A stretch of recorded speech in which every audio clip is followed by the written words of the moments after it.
In fact, if there are any relationships like that out there, if you could just text each other before the end of this, it's over, thank you, done. As a small word of warning, girls, there have always been and there always will be boys who don't care.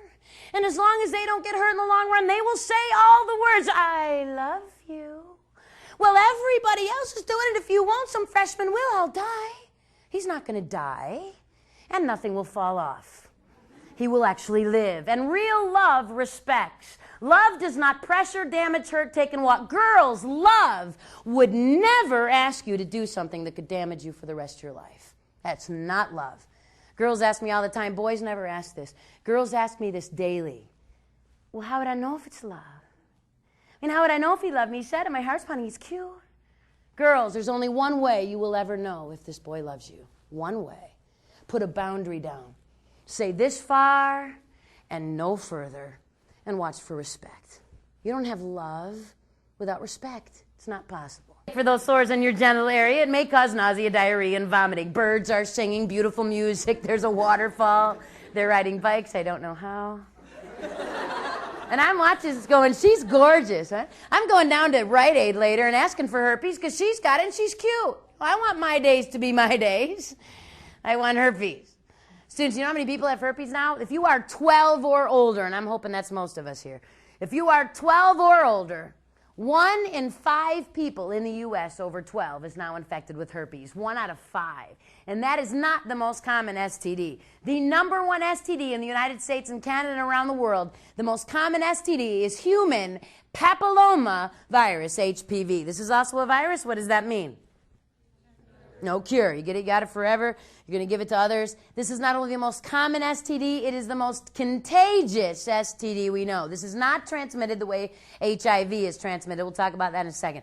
Street name for human papillomavirus or HPV is genital warts. Basically warts on the genital area that need to be burned off periodically either through laser surgery or chemicals. Now, we used to think that was the only big deal. Just get a few warts, have them burned off. This is not a problem. So we realized a few things about this virus, students. Number 1 is this. You can have the virus, and you can be giving it to other partners without ever having warts. In fact, the most cancerous strains, and there are over 100 strains of this virus, the most cancerous strains don't produce warts at all. Teenagers are not infecting each other with this because they mean to.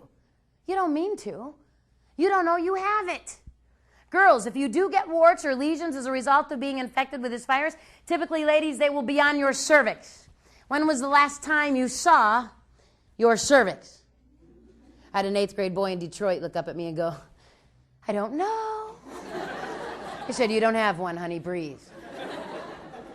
This is not a part of your body you can see. I know when I say genital warts to students that I've got students sitting out there who've had sex who in their mind are doing this. Well, she said that wart thing, and I have never seen a wart down there. I don't have that. My friend, if you've had sex or sexual contact, and I will define that in a second, and you have not been specifically tested by a doctor for the virus, and males, that's a test that costs in excess of $1,000. There's no one that's doing it. Test me, go to a doctor and say, I would like to be screened for HPV. We don't do it. We can't screen males. The test that they tried using to screen is a blood test, extremely ineffective, and could take up to 5 years before you would ever test positive. It astounds me that we have boys saying stuff like this to girls. I don't have anything. I got tested. For what? And how much did it cost you? And I sure hope it's been 5 years since you last had sex. Students, STD testing cannot tell you what you don't have. We can't tell you what you don't have. We got kids thinking they can have sex on Friday night, run to a clinic on Wednesday, and tell somebody they don't have a disease simply because they got tested. We do test girls for this. We test them through a thin prep pap test. It's a snip of the cervix. Why don't we test boys that way? You don't have one. Very good. We're now requiring every woman who's ever had sex to get a pap test yearly. If you are under the age of 24 and you've had sex, you are at highest risk, and you need a pap test every 6 months without fail. A negative test, ladies, does not necessarily mean you don't have the virus. It means you don't yet have cervical cancer. HPV, guys, is a little annoying. Having warts burned off your genital area is painful, I'm sure, I'm guessing. And I would hate to have to be there when you had to tell the girl you loved and wanted to marry about every partner you had ever had. My risk of infection has nothing to do with whether you got tested or used a condom. My risk of infection has everything to do with where you've been. Guys, that might not be fun, having to tell your wife about your past, but you're going to live. Girls, this is a huge deal for you. HPV is the #1 causal agent of cervical cancer in women. We now have girls as young as 18, 19, and 20 undergoing radical hysterectomies will never have children because of invasive cervical cancer. I had a senior come up to me recently. She came up, she goes, Pam, I've got cervical cancer. Got it in the 9th grade. Which means she got the virus in the 7th or 8th. She said, I've had numerous cryosurgeries, freezes in my cervix, the cancer spread in my uterus. They're doing a hysterectomy next week, 3 weeks before she graduated. She was being tough. She said, Pam, kids are noisy, smelly, cost a lot of money, and I don't want one. And she got a little teary. Said, I'm just trying to deal with the fact that I have to tell the man that I love and want to marry someday that if he marries me, neither will he. Is it worth this, girls? Really? Because he said he loved you? Let me quick say this. There is now a vaccine that they're making available for HPV for young women. The problem is it has to be given well before there's been any sexual contact, which is why they're talking about now giving it to girls as young as 10. And here's the other problem with this. It is basically effective, we're not sure, but basically effective for 4 out of the 100 strains of this virus. And we are not sure for how long it will remain effective. I asked some doctors, I said, well, now that you have a vaccine, are you going to stop doing Pap tests on women? And he laughed. Of course not. We will still do Pap tests on any sexually active woman. Well, why? You have a vaccine. Because it's not necessarily 100% and we don't know what's going to happen. Basically, what we're saying is this. Just because you get a vaccine does not necessarily mean you can have 50 partners and never have a consequence. This is not an end of the problem. It just reduces the risk of further cervical cancer in women. And it's important that you understand that. Here's the other point we need to make about HPV. This is one of the most serious viruses that you need to understand. There's 2 most important things about this. Number 1 is this. They now estimate that about 57% of the sexually active students in high school and college are infected with HPV. That's one of the problems. We got about half already infected with that virus.